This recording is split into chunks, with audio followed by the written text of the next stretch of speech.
اعوذ باللہ من الشیطان الرجیم، بسم اللہ الرحمن الرحیم۔ میں ہوں چودھری عتیق الرحمان اور یہ ہے میرا یوٹیوب چینل دی ماسٹرز۔ آج ہم جس شخصیت کی بات کرنے جا رہے ہیں اس کا نام ہے شیر شاہ سوری۔ سٹارٹ کرتے ہیں اس کی بایوگرافی۔ اس پہچان شیر شاہ سوری سے احتیاط رکھنا، یہ تنبیہ مغل سلطنت کے بانی بابر نے اپنے بیٹے ہمایوں کو کی تھی۔ بابر تو شیر شاہ سوری کو گرفتار تک کرنے والا تھا کہ یہ مستقبل میں بہت بڑا خطرہ بنے گا۔ ایسا ہی کچھ ہوا۔ کچھ ہی سالوں بعد شیر شاہ سوری تخت نشین تھا اور بابر کا فرزند ہمایوں در بدر تھا۔ کون تھے یہ شیر شاہ سوری جن کے عہد حکومت میں بنگال سے پشاور تک ایک نوجوان لڑکی رات کی تاریکی میں بھی سونے سے بڑی پوٹلی لے کر تنہا سفر کر سکتی تھی، جیسے ہندوستان کے بہترین بادشاہوں میں سے ایک کا خطاب ملا۔ اس مضمون میں ہم شیر شاہ سوری کی سلطنت کے عروج و زوال کی مکمل داستان سنائیں گے۔ شیر شاہ سوری کی ابتدائی تعلیم وہ 1486 میں افغان جاگیردار حسن خان کے ہاں ہریانہ انڈیا میں پیدا ہوئے۔ ان کا اصلی نام فرید خان سوری تھا۔ اس زمانے میں دہلی پر لودھی خاندان کی بادشاہت تھی۔ شیر شاہ سوری کی تعلیم۔ جونپور شہر اس وقت تعلیم و تربیت کا شاندار مرکز تھا۔ آپ نے وہیں پر عربی سیکھی، سکندر نامہ، گلستان اور بوستان کا مطالعہ کیا اور حساب کتاب سیکھا۔ ابتدائی تعلیم کے بعد والد حسن علی نے انہیں اپنی جاگیر سہسرام کے انتظامات حوالے کیے۔ 1497 سے 1518 تک وہ اس جاگیر کے نگران رہے۔ شیر شاہ سوری کا خطاب۔ آپ کے بہار کے گورنر لوہانی خان سے بے حد قریبی تعلقات تھے۔ ایک مرتبہ دوران شکار فرید خان نے گورنر بہار کی شیر سے جان بچائی، جس سے خوش ہو کر گورنر بہار نے انہیں شیر شاہ سوری کا خطاب دیا۔ شیر شاہ سوری بابر کے دربار میں۔ پھر آپ مغلیہ فوج کے کمانڈر کے فرائض سر انجام دیتے رہے 1522 سے 1528 تک، یہاں تک کہ ایک بار بابر کے ساتھ وہ جنگ جیتنے کے بعد کھانا کھا رہے تھے کہ بابر نے انہیں بے حد اعتماد میں پایا اور ان کے جاه جلال سے گھبرا گیا۔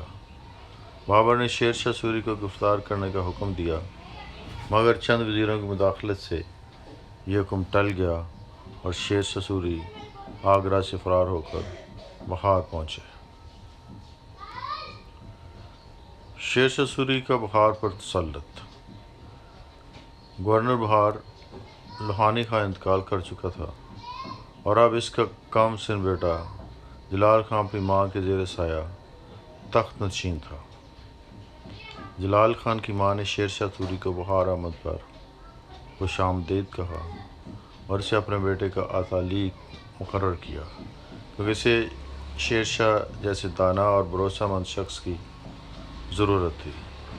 در حقیقت تخت پر تو جلال خان تھا، مگر حکم شیر شاہ سوری کا چلتا تھا۔ شیر شاہ سوری نے اپنے رشتہ داروں کو بہار میں اعلیٰ عہدے دے کر اپنی پوزیشن مزید مستحکم کر لی۔ 1530 میں جلال خان کی ماں دادو بی بی انتقال کر گئی اور شیر شاہ سوری اب جلال خان کی جگہ خود کو بہار کا حکمران دیکھنے لگا۔ انہوں نے اس دوران اپنی پوزیشن مزید مستحکم کر لی اور بہار کے تمام قلعوں پر قبضہ کرنا شروع کر دیا۔ اسی دوران شیر شاہ نے چنر گڑھ کے مغل گورنر کی بیوہ سے شادی کی اور چنر گڑھ کا مضبوط قلعہ اور بے شمار دولت حاصل کر لی۔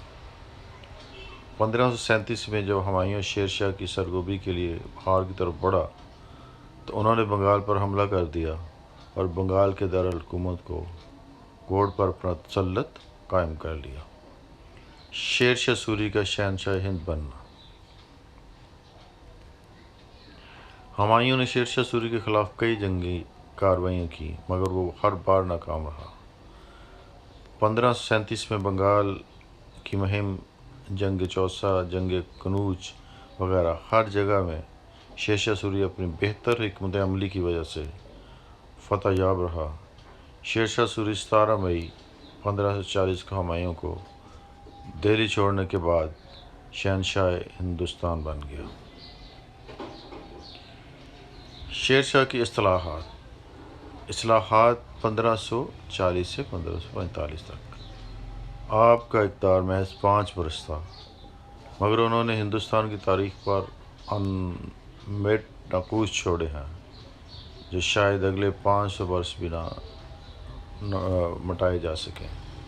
شیر شاہ سوری کے نمایاں کارناموں میں سب سے اہم ان کی اصلاحات ہیں۔ شیر شاہ سوری نے کسانوں کو خوشحال کر دیا۔ Agriculture reform. شیر شاہ سوری کا ماننا تھا کہ اگر ملک خوشحال بنانا ہے تو پہلے کسان کو خوشحال کرنا ہوگا۔ فصلوں کا لگان اور 1 بیگھہ زمین پر 2.5 سیر اناج مقرر کیا گیا جو پہلے تیسرے حصے پر مشتمل تھا۔ زمین کی زرخیزی کے حساب سے ان کی 3 اقسام میں تقسیم کیا گیا اور اپنا اپنا مالیہ مقرر کیا گیا۔ لگان زمین کی پیداوار کے حساب سے مقرر کیا گیا۔ پہلے یہ قانون تھا کہ چاہے قحط ہو یا سیلاب، فصل کا خراج ہر حال میں جمع کیا جائے گا۔ کسانوں کا استحصال کرنے والے اہلکاروں کو سخت سزائیں سنائی گئی اور کھاتہ داروں کے کھاتے چھاپے مار کر چیک کرنے کا حکم دیا گیا۔ چند ہی برسوں میں صرف فصلوں کی پیداوار نہ بڑھی بلکہ کسان بھی خوشحال زندگی بسر کرنے لگے۔ شیر شاہ سوری کا کارنامہ۔ G T road. آپ نے صرف 5 برس کی قلیل مدت میں کلکتہ سے پشاور تک ایک جرنیلی سڑک تعمیر کروائی۔ یہ سڑک موجودہ 3 ممالک بنگلہ دیش، انڈیا اور پاکستان کو آپس میں ملاتی ہے۔ اس روڈ میں 1700 سے زیادہ سرائے بنائے گئے تھے جہاں ہندو اور مسلمان مسافروں کو الگ الگ طعام و قیام کی سہولت فراہم کی گئی تھی۔ سڑک کے گرد سایہ دار درخت لگائے گئے تھے اور ہر 5 کوس بعد فوجی چوکیاں قائم کی گئی تھیں۔ مشہور ہے کہ آپ کے دور میں ایک دوشیزہ لڑکی سونا پہنے کلکتہ سے پشاور پر محفوظ سفر کر سکتی تھی۔ دراصل جرنیلی سڑک کی حفاظت کی ذمہ داری مقامی ذمہ داروں کی تھی۔ اگر کسی ذمہ دار کی حدود میں کوئی واقعہ یا واردات ہو جاتی تو اس کی سزا اور جرمانہ ذمہ دار پر عائد ہوتا تھا۔ یہی وجہ ہے کہ جرنیلی سڑک موجودہ موٹر وے سے بھی زیادہ محفوظ تھی۔ شیر شاہ سوری نے معیاری سکے جاری کیے۔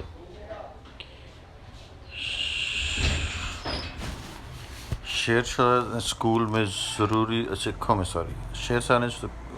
میں ضروری اصلاحات کروائیں۔ سونے، چاندی اور تانبے کے سکے رائج کیے گئے۔ سونے کے سکے کا وزن 167 یعنی 167 گرام تھا جسے اشرفی کہا جاتا تھا۔ چاندی کے سکوں کا وزن 175 گرام تھا جسے روپیہ کہا جاتا تھا، جو آج پاکستان اور انڈیا کی کرنسی ہے، اور تانبے کے سکے کا وزن 332 گرام تھا۔ اس طرح وزن کا بھی معیار مقرر کیا گیا جو آج انٹرنیشنل وزن کے معیار کے مساوی تھا۔ میرٹھ پر بھرتیاں۔ ہندوستان میں رواج تھا کہ بادشاہ جاگیرداروں کو نجی فوج رکھنے کی اجازت دیتے تھے جو وقت ضرورت بادشاہ کے لیے جنگی خدمات دیتی تھی۔ ہر جاگیردار اپنے منصب کے حساب سے 500، 1000، 5000 اور 10,000 تک فوج رکھ سکتا تھا۔ جاگیردار اس فوج کے اخراجات شاہی ٹیکس دیتے وقت کاٹ لیتے تھے، اس لیے ٹیکس بچانے کے لیے اکثر جاگیرداروں نے کم فوج بھرتی کی ہوئی تھی مگر کاغذوں میں زیادہ تعداد دکھائی ہوئی تھی۔ شیر شاہ سوری نے ان کا سختی سے تدارک کیا اور پہلی بار تحریری طور پر ہر سپاہی کا ریکارڈ تحریر کیا گیا اور داغ و چہرہ کا نظام متعارف کروایا گیا۔ گھوڑوں کے لیے داغ اور سپاہیوں کے لیے چہرہ، ان کی شناخت مقرر کی گئی۔ سپاہیوں کی بھرتی کے لیے قابلیت کا الگ معیار مقرر کیا گیا تھا۔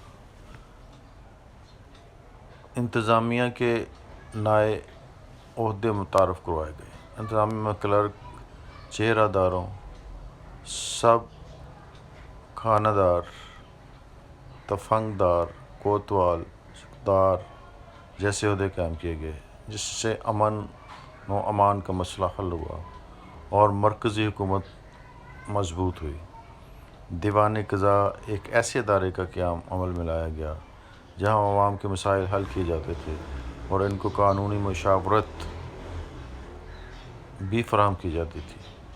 مذہبی رواداری: شیر شاہ سوری نے جب تمام ہندوستان کے زمینوں کی فروخت کروائی تو انہیں ہندو برہمنوں کی مدد حاصل کی تھی۔ تقریباً تمام اہم عہدوں پر ہندو بھی تعینات کیے جاتے تھے۔ آپ کا سب سے قابل جرنیل برہمجیت گوڑ بھی ہندو تھا۔ قلعہ روہتاس شیر شاہ سوری نے تعمیر کروایا۔ جہلم شہر سے چند کلومیٹر دور روہتاس کا تاریخی قلعہ واقع ہے جو انہوں نے گکھڑوں کو قابو میں رکھنے کے لیے بنوایا تھا۔ اس قلعے میں 1,00,000 فوج قیام کر سکتی تھی۔ گکھڑوں نے ہمایوں کا ساتھ دیا۔ بعد ازاں شیر شاہ سوری نے روات میں قائم گکھڑوں کے قلعے پر حملہ کیا اور سلطان سارنگ خان کو قتل کر دیا تھا۔ روہتاس کا یہ قلعہ بھی گکھڑوں کو قابو رکھنے کے لیے بنایا گیا تھا۔ شیر شاہ کی موت: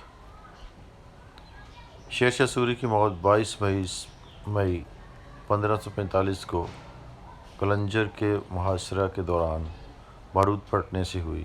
کہا جاتا ہے کہ قلعہ فتح ہونے تک وہ حالت نزاع میں رہے اور فتح یابی کی خبر سن کر جان آفرین کی۔ شیر شاہ سوری نے اپنے حریف بادشاہوں میں بھی بہت عزت پائی تھی۔ ہمایوں اسے بادشاہوں کا بادشاہ کہا کرتا تھا۔ یہ تھی آج کی ویڈیو جو کہ عظیم جرنیل شیر شاہ سوری کے بارے میں تھی۔ امید ہے یہ ویڈیو آپ کو پسند آئی ہوگی۔ اگر آپ کو ویڈیو پسند آئے تو اسے سبسکرائب کر دیجیے گا۔ دیکھنے کا بہت شکریہ۔ اللہ حافظ۔